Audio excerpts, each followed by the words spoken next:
Untuk selanjutnya kita akan ke penyampaian visi dari Pak Prabowo, Capres nomor 2. Assalamualaikum warahmatullahi wabarakatuh. Salam sejahtera kita sekalian. Shalom, Om Swastiastu, Namo Buddhaya, salam kebajikan. Terima kasih kesempatan yang diberikan kepada saya untuk menyampaikan visi dan misi.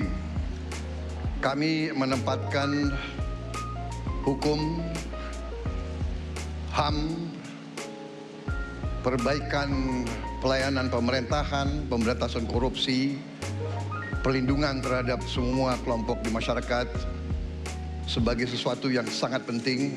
Karena itu dalam visi misi kita hal-hal ini ditaruh di paling atas. Kita sadar dan saya sadar sejak muda saya telah mengangkat sumpah untuk membela Pancasila dan Undang-Undang Dasar 45. Di dalam Pada bagian ini Pak Prabowo menggunakan storytelling dan juga inclusive language, dia menggunakan kita. Kemudian juga dia menyampaikan story tentang beliau di masa muda mengangkat sumpah untuk membela. Di situ adalah penceritaan dari dirinya untuk supaya bisa lebih meyakinkan audiens dan membuat supaya lebih relate dengan audiens. Dalam Undang-Undang Dasar 45, di situ pendiri-pendiri bangsa kita mendirikan sebuah republik. Republik itu harus didasarkan atas hukum dan kedaulatan rakyat. Itulah perjuangan saya selama ini. Dan saya pertaruhkan nyawa saya, jiwa saya untuk membela. Pada bagian ini, Pak Prabowo di dalam storytellingnya dia juga memperkuat aspek emosi. Emosinya pada bagian apa? Pride, kebanggaan. Jadi di sini dia menceritakan, saya pertaruhkan jiwa, nyawa, gitu ya. Jadi dia berusaha untuk membangun emosi dari audiens dengan juga sebuah kebanggaan dari apa yang Pak Prabowo rasakan. Untuk membela demokrasi, hukum dan HAM. Kita paham, kita mengerti masih banyak kekurangan. Tetapi kita harus bersyukur di tengah dunia yang penuh tantangan ketidakpastian, di mana terjadi perang di mana-mana, di mana negara-negara begitu banyak yang terjadi perang saudara, kerusuhan, Indonesia masih aman, Indonesia masih damai, Indonesia masih terkendali. Nah, ini penyampaian ide dalam kelompok 3 kalimat yang lebih berirama, mudah diingat. Jadi tadi saya dengar Pak Prabowo menyampaikan di sini Indonesia masih aman, Indonesia masih aman, masih damai, Indonesia masih Terus, terkendali. Indonesia masih terkendali. Ada 3 yang disampaikan ini, namanya rule of 3, penyampaian pesan yang biasanya membuat pidato atau speech kita lebih berirama, lebih mudah diingat. Kemudian di sini juga Pak Prabowo menyampaikan ada satu teknik contrast and comparison.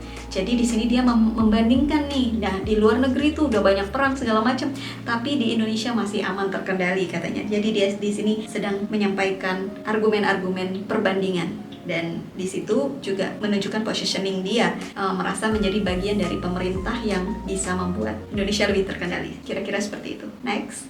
Harga-harga masih terkendali. Ekonomi untuk rakyat kita masih aman. Karena apa? Karena kepemimpinan. Karena apa? Karena manajemen negara yang berhasil.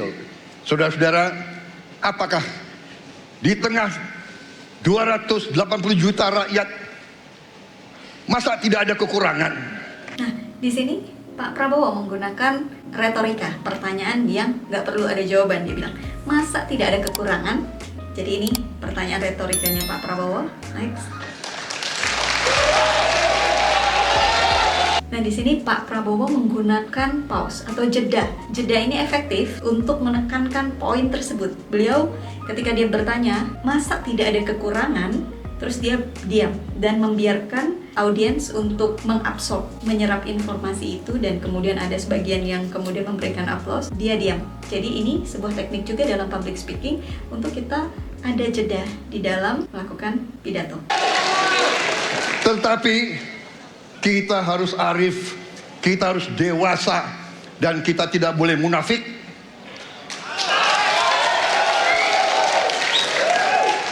Pemimpin itu ingarso sumtulodo, harus memberi contoh. Body language-nya bisa dilihat Pak Prabowo dengan percaya diri juga menyampaikan dengan bahasa tangan dan badan dengan ekspresi. Ini juga sebuah teknik yang bagus untuk selalu dilatih ya teman-teman. Saudara-saudara sekalian, Prabowo Gibran, kita akan perbaiki yang harus diperbaiki. Kita akan tegakkan apa yang perlu ditegakkan. Dan kita bertekad memberantas korupsi sampai ke akar-akarnya. Memberantas korupsi sampai ke akar-akarnya. Pada bagian ini, Pak Prabowo melakukan repetisi. Jadi dia bilang memberantas korupsi sampai ke akar-akarnya. Kemudian memberantas korupsi sampai ke akar-akarnya. Ingat, repetisi biasanya dilakukan supaya audiens lebih ingat dengan gagasan yang ingin disampaikan. Saudara-saudara sekalian, saya kira demikian yang ingin saya sampaikan. Program kita baik, tujuan kita baik, keinginan kita baik. Mari kita berbuat kebaikan demi rakyat kita. Ini biasanya di dalam public speaking, di akhir dari public speaking ada namanya call to action. Jadi di sini Pak Prabowo menyampaikan call to actionnya. Mari kita berbuat kebaikan demi rakyat. Jadi dia menyampaikan itu supaya audiens mau ikut di dalam aksi ataupun campaign ataupun apa yang sedang dipromosikan. Biasanya public speaker menggunakan itu. Jadi ini penting teman-teman untuk ada call to action di akhir public speaking kita. Kita butuh persatuan dan kesatuan.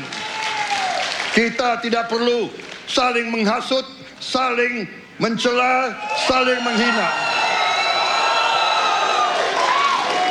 Demi rakyat kita yang kita cintai, kita butuh kesejukan, ketenangan, kerukunan. Pada bagian ini Pak Prabowo menutup pidatonya juga dengan rule of three, yaitu dia menyebutkan ada 3 kata yang biasanya memang bagus untuk audiens juga bisa mengingat lebih baik. Jadi dia menyampaikan kesejukan, ketenangan, kerukunan. Nah ini rule of three teman-teman. Jadi mungkin pada saat nanti kita misalnya membuat pidato bisa nih memasukkan unsur 3, apakah kalimat atau kata, supaya membuat audiens yang ini bisa membuat pidato kita menjadi lebih menarik. Kita negara majemuk, kita negara ratusan kelompok etnis, berbagai agama besar. Pemimpin harus sejuk, pemimpin harus dewasa. Oke, selanjutnya kita akan masuk. Hadirin pemirsa debat malam ini yang sangat saya muliakan, untuk memberikan kesetaraan pada mereka itu. Tapi Bapak Ibu, Body language. saya mendengar